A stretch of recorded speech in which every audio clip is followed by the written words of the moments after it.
¿Qué tal? Bienvenidos, muy buenas tardes, un gusto enorme, un placer saludarlos.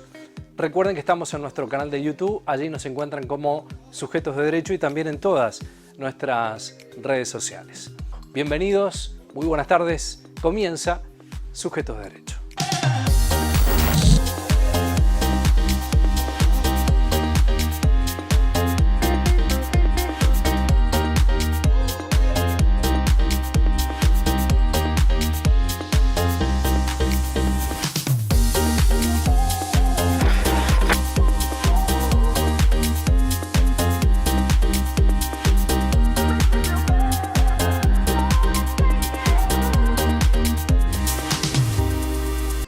Los accidentes de trabajo son acontecimientos súbitos, violentos, que le sucede al trabajador dentro de su jornada laboral y que le ocasiona un daño en la salud. Encontramos, por ejemplo, golpes, caídas, lastimaduras, quemaduras, entre otros. Las enfermedades profesionales son aquellas que van surgiendo al trabajador por estar expuesto a determinadas condiciones en sus lugares de trabajo, que le van a afectar a su salud y a su bienestar general. Por ejemplo, estas condiciones pueden ser condiciones sonoras que provocan enfermedades relacionadas con la pérdida de la audición, movimientos repetitivos que pueden ocasionar tendinitis, síndrome de túnel carpiano, mala posición, lumbalgias, esfuerzos excesivos, hernias, entre otras enfermedades, ¿no? La diferencia fundamental para diferenciar entre un accidente de trabajo y una enfermedad profesional tiene que ver con el factor tiempo. Cuando hablamos de accidente de trabajo hacemos referencia a algo que es espontáneo, no predecible en el momento. En cambio, las enfermedades profesionales se van produciendo a lo largo del tiempo, a lo largo de la jornada laboral y durante generalmente mucho tiempo, años quizás, hasta que empieza a aparecer el síntoma y se empieza a hacer visible. Por ejemplo, lo más común es que la tendinitis, un trabajador sienta al momento de hacer una fuerza y considere en ese momento que es un accidente de trabajo. Pero en realidad es una enfermedad profesional que viene derivado por hacer el mismo movimiento una y otra vez, quizás por meses o por años. Lo principal a tener en cuenta es que el empresario o el empleador tiene que otorgar en un lugar o un ambiente de trabajo con todas las condiciones de seguridad y de condiciones de salubridad necesarias para disminuir tanto los accidentes de trabajo como las enfermedades profesionales. Debe contar también con una RT para que lo pueda cubrir ante estas contingencias y en caso de que sucedan, debe dar aviso inmediatamente a la RT para que desde el primer momento el trabajador se pueda contar con las prestaciones que va a otorgar la RT. En caso, que es una pregunta que suelen hacer en el estudio, ¿qué pasa si el empleador no hace esa denuncia? Bueno, en ese caso el trabajador también tiene la posibilidad de hacerlo y para eso cuenta con 3 vías. Una vía telefónica, llamando al número que provee la RT, presencialmente en las oficinas de la RT o mediante una pieza postal, un telegrama de trabajo, donde se le va a informar a la RT que ha producido tal accidente de trabajo o tal enfermedad profesional. Es importante, también es una obligación en un lugar visible, al menos para los trabajadores, los datos de la RT, cuál es la RT que lo va a cubrir, en dónde puede hacer las denuncias, un número de contacto, entre otras. Hay algunos empleadores que por su capacidad económica, por la gran cantidad de trabajadores que tiene, se pueden autorregular a sí mismos, pero en ese caso sigue estando obligado a cumplir con las mismas prestaciones como si fuera una RT. Para lo que es seguridad de trabajo es algo bifronte, corresponde tanto al trabajador como al empleador.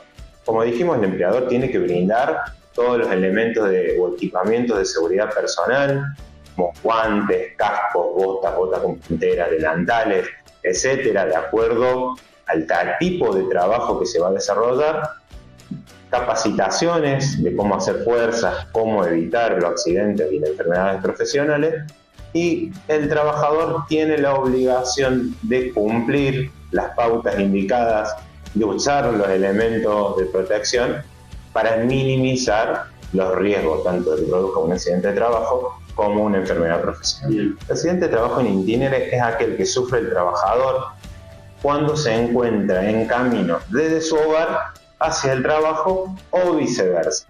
Es importante para que sea considerado como accidente in itinere que el trabajador no haya alterado por cuestiones ajenas al trabajo el camino propio desde su casa hacia el trabajo.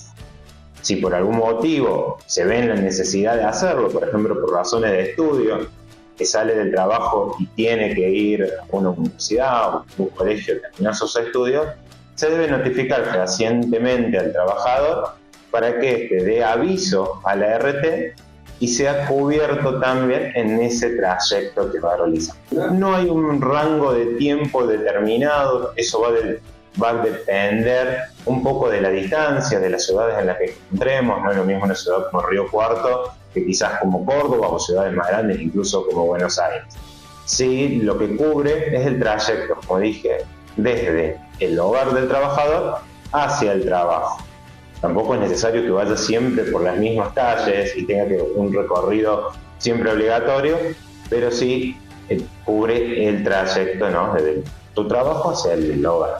Suele ser bastante dinámico, hay casos y casos, lamentablemente a veces se termina acudiendo a la justicia. Esto se debe más que nada a que muchas veces la RT se niega a considerar algún accidente como accidente de trabajo o alguna enfermedad producto de la exposición propia de cada trabajo.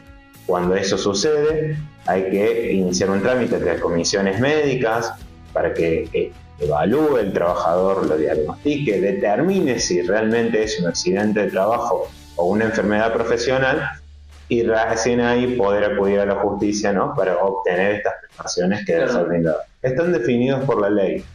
En el caso de las enfermedades profesionales hay un listado de enfermedades profesionales que vienen derivadas a determinadas patologías o condiciones del trabajo.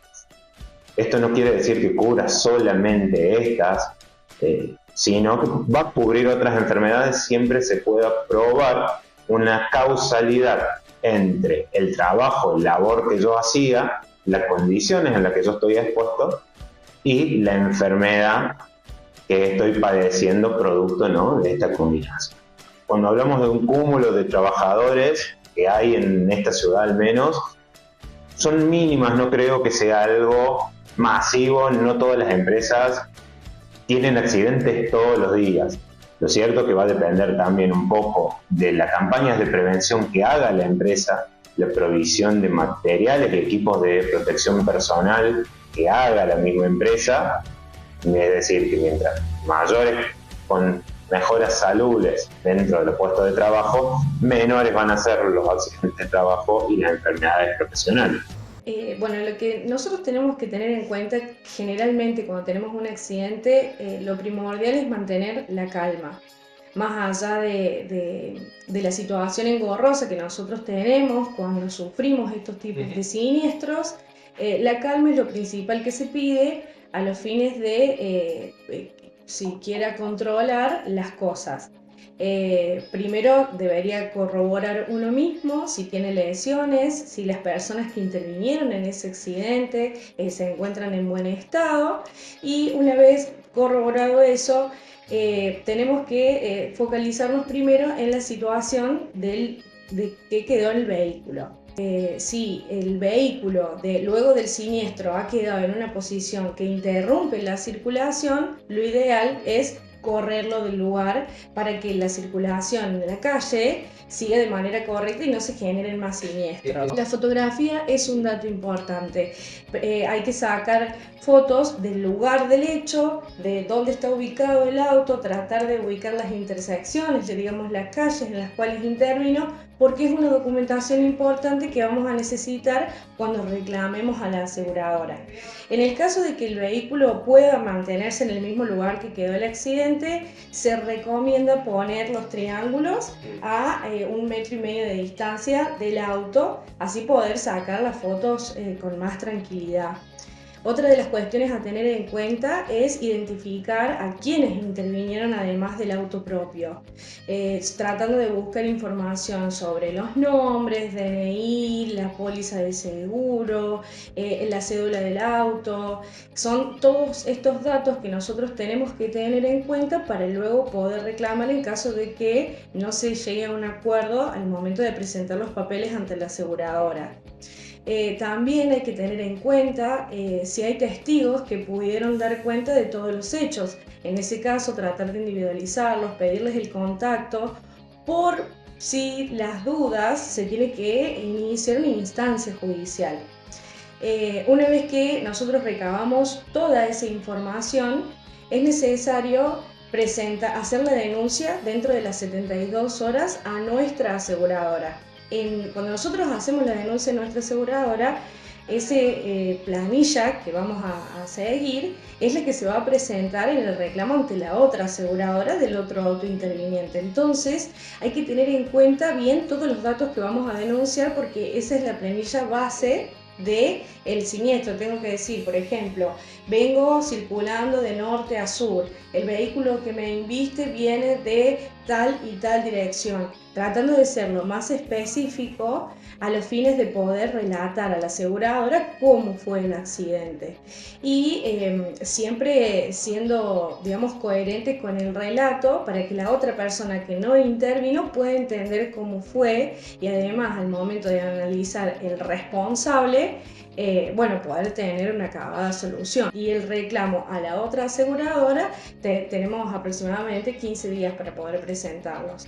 En la otra aseguradora lo que van a pedir es el certificado de cobertura de nuestra aseguradora, más la denuncia que se hizo en nuestra aseguradora, las fotos, y algo muy importante es acompañar los presupuestos de los daños habidos.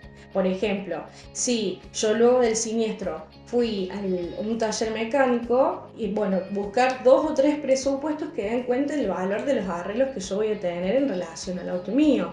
Si, por ejemplo, luego de los 2 días se recomienda sí o sí, por más que uno no tenga lesiones o golpes fuertes, se recomienda ir a hacer un chequeo al médico. Todos aquellos gastos que yo hago posterior a ese siniestro también es importante recabarlos, porque a la hora de reclamar se pueden reclamar. Por ejemplo, si yo venía, porque no necesariamente tengo que tener el carnet de conducir en la mano. Yo puedo, más allá de que yo no lo tenga el carnet de conducir, la otra persona tiene la culpa, yo puedo reclamar. Más allá de que la ley de tránsito exige que uno, cuando conduce un vehículo, tiene que tener el carnet habilitante, de la cédula, la póliza. Esos son todos requisitos exigidos por la ley de tránsito. A los fines de poder reclamar, diciendo que yo no fui el culpable, sino que otro fue el responsable, yo voy a poder reclamar. Van a ser requisitos que me van a pedir, pero eso no va a ser un impedimento para poder reclamarlo. Porque hay que tener en cuenta que conducir un vehículo es un acto peligroso. Entonces uno, como conductor, tiene que optimar y digamos, tratar de conducirlo de la manera mejor lo más posible, para que evitar este siniestro. Estos si por ejemplo nosotros al momento de reclamar en un juicio, ya en un juicio donde hay testigos, estos testigos manifiestan que el conductor venía con el celular, o por ejemplo muchas veces sucede que hay domos en la ciudad y los videos constatan que viene utilizando el celular, entonces sí es un agravante y puede significar que sea concurrente la culpa, es decir, no solamente quien pasó en rojo, sino también quien venía conduciendo porque no estaba prestando atención a la circulación. En el caso de fallecimiento, sí o sí se tiene que hacer una denuncia, llamar a la policía inmediatamente, para poder corroborar, todos los hechos que han sucedido posterior al siniestro, y a trasladarlo inmediatamente a un nosocomio. Se recomienda que no se muevan cuando uno tiene el accidente, tratar de no mover el cuerpo vivo o alguna persona herida. Por ejemplo, en el caso de los cascos, se recomienda no sacarles el casco, sino dejarlos en una posición horizontal hasta que venga personal calificado a los fines de atender a las personas que han sufrido alguna lesión. Nosotros, al momento de reclamar, tenemos que individualizar quién intervino. En esos casos es muy importante prestar atención en dónde estamos, si hay cámaras, tal vez de algún vecino, de algún local, de algún domo o testigos que puedan dar cuenta y poder tratar de individualizar el dominio del auto involucrado, porque es ante quien nosotros vamos a poder reclamar. Digamos, en estos casos, quien se huye del lugar, sí viene agravado no solamente los daños y perjuicios, sino también puede ser factible de alguna denuncia penal, no solamente por la vía civil. Yo sé que es un momento que a veces cuesta controlar por la angustia, por la situación, pero lo principal es mantener la calma, porque uno cuando está calmado puede observar todo a su alrededor y puede recabar todas las pruebas necesarias para simplemente realizar el reclamo ante la aseguradora. Se inicia o no una instancia judicial, siempre respetar a los personales intervinientes, tratar de cumplimentar con estas recomendaciones, de no mover la persona, de no enojarse con el otro, porque se pueden generar más conflictos dentro de ya del momento que uno vive cuando tiene un accidente.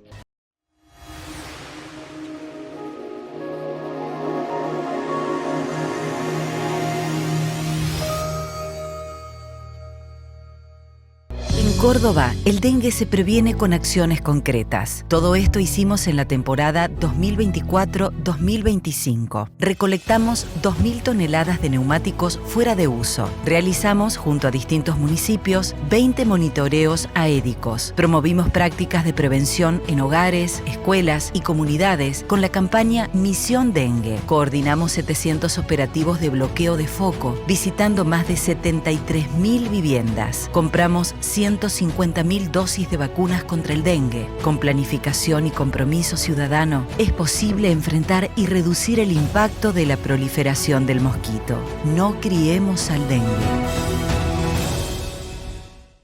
En Veterinaria Mendieta nos ocupamos de tu mascota y le damos toda la atención que necesita. Clínica, accesorios, peluquería, alimentos balanceados, ecografías. Veterinaria Mendieta, el mejor premio para tu mascota.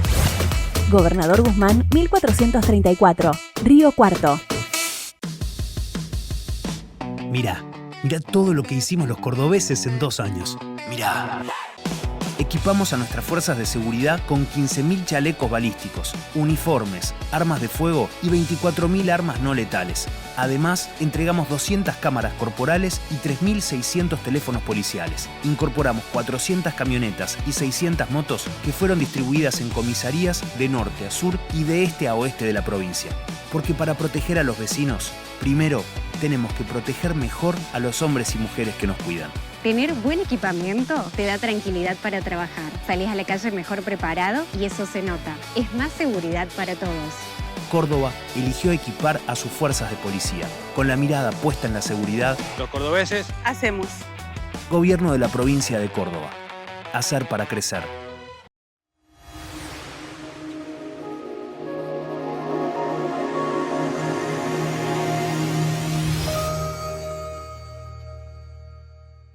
Para esto primero tenemos que hacer una distinción que encontramos esquemas piramidales y esquemas Ponzi. Los dos tienen básicamente la misma finalidad, que termina siendo generar un desplazamiento patrimonial de las personas hacia los organizadores de este tipo de estafas. Lo que lo diferencia es que los esquemas Ponzi por lo general tienen como un telón, ¿sí? que cubre el negocio final, que es la estafa, pero ese telón genera como un ardid o un engaño en que la persona que está suministrando el dinero o aportando el dinero lo está haciendo bajo una inversión que parece, ¿sí? A simple vista, por eso lo explico como una especie de telón, que parece legal. Por ejemplo, inversiones en inmuebles, en criptomonedas y demás, que en realidad nunca se hace, nunca se termina haciendo esa inversión, sino que es una falsa apariencia para generar ese desplazamiento patrimonial que termina siendo una estafa. Y los esquemas piramidales tienen una diferencia muy parecida, muy técnica. Es que solamente no hay como una especie de negocio en donde todos invierten, sino que termina siendo como una cadena en donde los que lo inician a la cadena esa se van nutriendo de las personas que van ingresando. Entonces es necesario buscar quien va ingresando para cobrar, buscar a otras personas para que traigan ese dinero y a ir alimentando esa cadena. Y la diferencia, otra diferencia que hay es que no hay un negocio que diga, bueno, invertí con nosotros en los esquemas piramidales, solamente la cadena. Hubo muchos casos, bueno, acá en Río Cuarto hubo un caso que era la Flor de la Abundancia, que por ahí era por cadenas de WhatsApp, y era lisa y llanamente, van ingresando y te van pagando, y bueno, el último básicamente que apague la luz. Es que claramente en nuestro estado, a través de la CNV, que es la Comisión Nacional de Valores, regula, ¿sí?, lo que tiene que ver con el movimiento de ese flujo de dinero vinculado al ahorro público.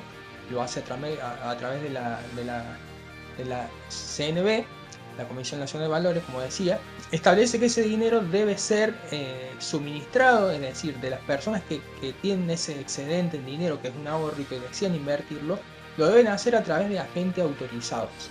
Estos agentes logran obtener una idoneidad, una matrícula, para poder, como tiene una matrícula de un abogado, bueno, son agentes idóneos de la CNV, para recomendar a las personas acerca de las inversiones que deben realizar. Si esto no se hace por medio de ellos, se está haciendo en un mercado paralelo que es totalmente ilegal y no se hace no se hace como debe ser, como le establece la ley. Por ende, no goza de protección que sí te da la CNV para todos los inversores. Entonces, al no gozar de protección, al encontrarse en un mercado paralelo, esto es por ahí un flujo de dinero que es no registrado, son ingresos que las personas por ahí compran dólares en el mercado paralelo y los invierten en este tipo de esquemas.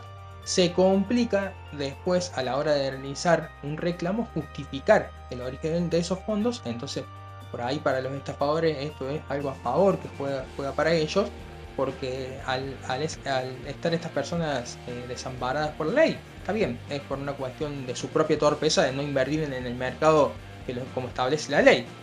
Se encuentran muy desprotegidas porque a su vez no gozan de protección, como lo recalco, y a su vez son ingresos que por lo general son negros y no se pueden justificar. Entonces entran en una contradicción, dicen, si yo hago el reclamo tengo que justificar este dinero no lo puedo justificar, entonces juegan a que desistan estas personas que son estafadas.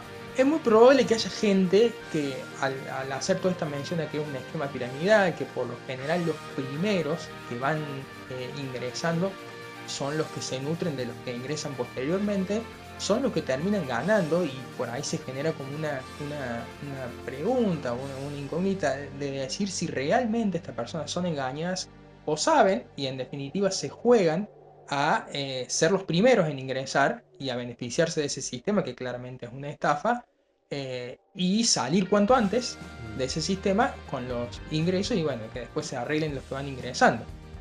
Se genera como un momento a llamar a la reflexión para ver si eventualmente son conscientes o no. La estafa es el delito de estafa, básicamente. Por ahí hay otro delito también que está en juego, que es lo que te mencionaba anteriormente, el 183 del Código Penal, que establece que las personas que realizan este tipo de actividad deben estar registradas en la CNV. Tienen que ser idóneos para distribuir este dinero de las personas que les sobra hacia las empresas que por ahí necesitan financiamiento. Entonces, la intermediación irregular, ¿sí?, de la actividad financiera, que ese es un delito, y después tenemos el típico delito de estafa, que básicamente es el desplazamiento patrimonial de la víctima hacia el sujeto estafador por medio de un engaño o un ardid, que claramente son estos esquemas Ponzi, que básicamente fundan una falsa apariencia de inversiones que nunca se realizan. La pena de prisión más o menos son aproximadamente entre 4 y 8 años, depende de los agravantes que tenga el delito de estafa, y a su vez también este delito de intermediación financiera prevé también multas en base al dinero que sea el monto que se ha engañado a las personas, por el monto que se ha engañado a las personas, prevé una multa, que por lo general no las terminan pagando porque terminan quedándose insolventados en el sentido de que mueven todo el dinero y no tienen nunca los estafadores con ellos. Sumado que por ahí ahora está muy de moda realizar este tipo de estafas por medio de plataformas de criptomonedas, en donde cuando la persona que es engañada le transfiere al estafador, es un sistema muy parecido, la lógica, a los sistemas de transferencia bancaria, pero bueno, cuando hacemos una transferencia bancaria, nosotros le hacemos una transferencia bancaria a una persona determinada que tiene un CBU y un número de cuenta. Entonces nosotros vamos a realizar la transferencia y nos dice, le vamos a transferir a tal y tal persona. Acá, en el supuesto de las criptomonedas, se hace a través de billeteras virtuales, que son solamente un número. Solamente un número que representa cada una de las billeteras. Entonces, el número tal le transfiere a otro número. Entonces no hay registro de quién le transfirió a quién.